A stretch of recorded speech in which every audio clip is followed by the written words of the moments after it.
I'm Batman. Justice for Gotham. What's poppin', y'all? Welcome back to another YouTube video, and today, as promised, like I said, I am going to be doing a video talking all about Batman vs. the Yakuza League, which is the second movie in the Batman Ninja franchise, and one which I watched recently and had a very, very good time watching, because it's just a so fun and creative concept to see Batman done in this style. And I think the style has been taken above and beyond with this movie because it is so much more creative and so much more visually pleasing. I am just so excited to talk about it and get into it. So without any further delay, let's take a look at what Google has to say about this movie. So, Batman vs. the Yakuza League is a 2024 movie, anime, action, sci-fi movie, which is 1 hour and 34 minutes long, and you can watch it on Amazon Prime, Sky Store, Google Play, and also on YouTube if you do want to purchase it. It does have a 6.1 out of 10 on IMDb, and Batman and his allies battle to save Gotham from the Yakuza League, a group of superpowered individuals resembling the Justice League. So, how the story actually opens is with Robin waking up from the day after. This literally takes place the day after Batman Ninja, which is so fucking cool. So, we wake up, we understand that Japan is missing, it's gone, plucked from the face of the earth, no more Japan, it's just gone. So, we go and stop a cyclone of raining Yakuza, which started a month ago, for whatever reason, according to Commissioner Gordon. Nightwing and Red Hood show up and take out the Yakuza, and then get attacked by the Bari, the, Speedfoot, I think he's called, the Fastfoot, because he is the Yakuza's version of the Flash, and they give him smoke, which makes him, retreat back to Japan, which is currently floating in the air in a giant rift portal. So Batman and Robin fly up there, they get attacked by Green Lantern, Aquaman, and then get saved by Wonder Woman, where they then meet Harley Quinn before trying to leave, and then getting attacked by Superman. Superman then kidnaps Robin and throws him to Ra's al Ghul, who is the leader of the Yakuza, and then Joker saves Batman, sending him back to Gotham. He then teams up with the other two and brings them all back through the portal to save Robin with their new master plan. So then Diana then fights Aquaman, but then Green Lantern gets involved, so then Harley Quinn gets involved because she's on Wonder Woman's side and wants to help Wonder Woman out. Then we have Nightwing taking on Green Lantern and taking her down. We have Batman and Wonder Woman taking on Aquaman and taking him down. We then have Batman going on his own against Superman and taking him down. And then we have Red Hood and then Red Robin, which is a different version of Robin, take out the Flash, and then they all meet back up to stop Ra's al Ghul, but Ra's al Ghul makes the portal, break, so then Japan is about to fall on top of Gotham, and then he blows up the Spire, so then even if Japan doesn't fall, the Spire will, and then because the machine's going AWOL, all the Justice League members wake up from their knockout, and they see who they're supposed to be, and then they get a boost of energy to go and save the day, and their tattoos light up, so they have really cool Yakuza tattoos, but they're all glowing, Green Lantern's glows green, Aquaman's glows yellow, Flash's glows red, Superman's glows blue, Wonder Woman's glows gold. It's just so fucking cool, and they all team up to stop it. They stop the machine. Everyone goes back to their own dimension. The Justice League then remember that they are good guys and that they don't need to do all this villainous stuff, and everything's happy. Batman's happy because he gets to go and have a meeting with the real Justice League in his dimension, and that's where the movie ends off. Now, I have a few little complaints with this movie. We see Joker for a little bit, but we don't actually see where he goes or what he does. So the Joker is technically still out there, causing mischief and causing crime. We don't know which dimension the Joker left up in, because it doesn't tell us. We never saw him. He saved Batman and then vanished. So I would like to know where the Joker goes, because, him disappearing is a pretty big issue for Batman, and it doesn't seem to be brought up ever again.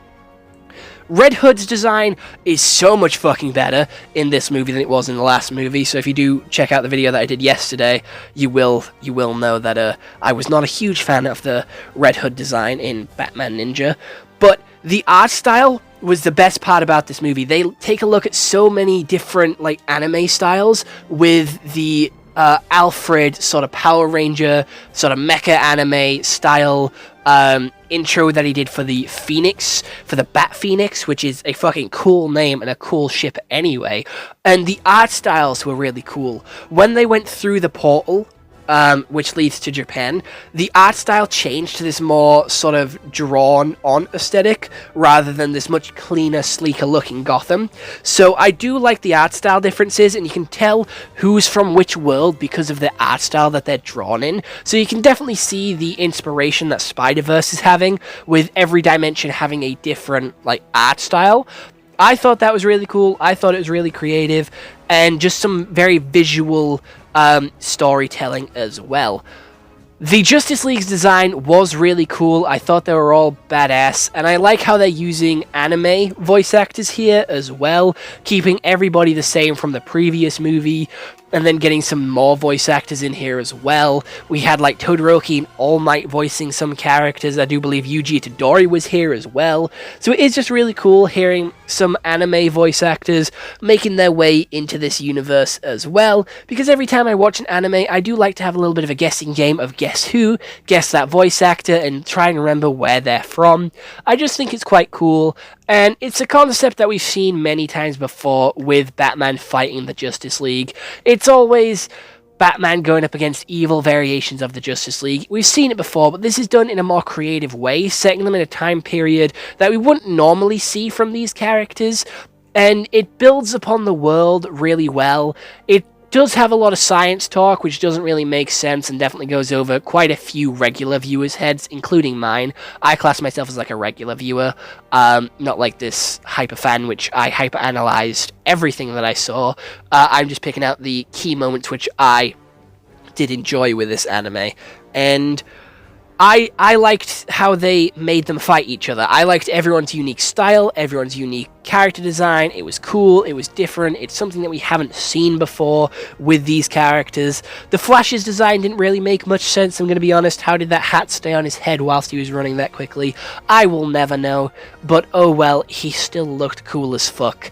And just the conflict between them. It was nice. It was cool because it was built up in such like a natural way, and it was introduced so fluidly. Like, the story had very good progression, and it didn't feel like it wasted too much time, and it felt like everything got its fair share of screen time. It felt very fluid and very, very good. Like, it was the pacing, that's the word I'm looking for. The pacing was perfect for this anime.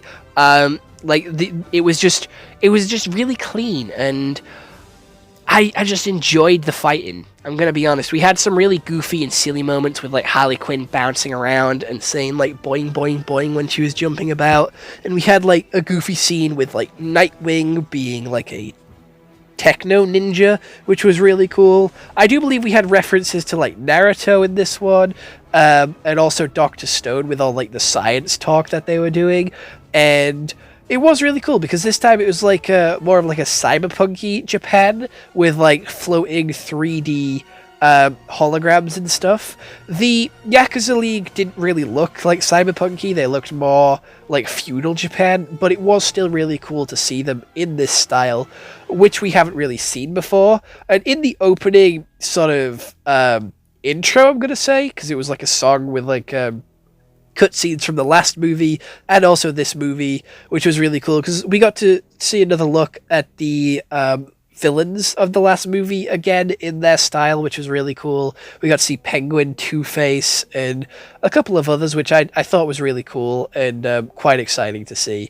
Not gonna lie, I'm just, it was so bright and colorful, and if you've watched the channel for a while, you'll know that I like bright and colorful animation. And there was a really tense scene where they stole Robin, and they did like the Team Rocket thing where they threw him and he turned into a star, but all that tension disappeared because like he wasn't really in any danger, he was just put in a claw machine. So I feel like it was underutilized, like the tension that they had with like Robin being kidnapped. He was barely in the movie, but like he was there.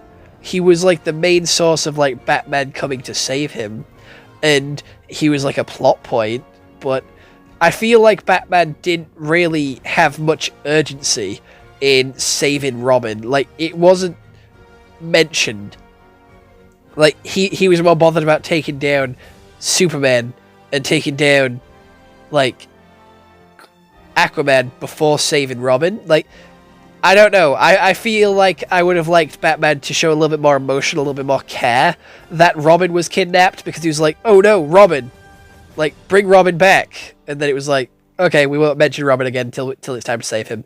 And it was, I don't know, it was quite underwhelming, and I just liked all the characters' motivation as well. Because everyone's motivation was very reasonable. Like, I could understand everybody's motivation. Like, Aquaman, who spent his entire life in, like, basically a fucking pond, who then is yearning for the ocean. Like, he just wants to see what the world has to offer. He wants to see what's outside of his pond. He wants to go and explore, and the Yakuza can provide that for him. So, you know what? I kind of feel bad for him. And, like, I kind of respect most of their opinions and, like, most of their reasonings, because it makes sense. And you know what? I think it's just a little bit sad, to be fair, how some of these characters were treated. But other than that, I thought it was a really good, really entertaining movie, and one that I am very glad that I actually got around to watching. So I'm gonna rate this movie quite highly. I think it is a solid, like, 8 out of 10. And if you do want to go watch it, I do recommend you do, because it is a good shorter film. To be fair, we did get these characters put into Fortnite as well. Harley Quinn and Batman did make it into Fortnite over the Christmas period of 2024. So good little tie in there, a little bit of a collaboration. So other than that, I hope you all enjoyed the YouTube video. I'll see you all in the next one. Hope you all have an excellent day, and goodbye. Stay home and stay safe.